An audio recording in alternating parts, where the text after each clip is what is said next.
2009-yilda tug'ilgan bir qiz yo'lning piyodalar uchun mo'ljallangan qismini kesib o'tayotganda yo'l patrul xizmati xodimi xizmat kiyimida oddiy fuqaro mashinasida uni urib yubordi.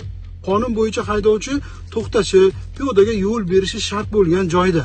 Natija nima bo'ldi? Qiz reanimatsiyaga tushdi. Hozir nima bo'lyapti? Ishni yopishmoqchi. Men savol beraman. Agar shu holatni oddiy fuqaro qilganida ham ish yopilarmidi? Nega qonun ba'zilar uchun ishlaydi, ba'zilar uchun esa yo'q? Eng qiziq joyi, mashina kimniki? Aniq emas. Haydovchi mast bo'lganmi? Aniq emas. Nega? Nima uchun? Eng muhim faktlar ochiq emas haligacha. Hech kim uchun. Kim nimani yashiryapti? Bir qiz o'lishiga oz qoldi. Nega fuqaroga yoki xodimga nisbatan jinoyat ishi qo'zg'atilmayapti?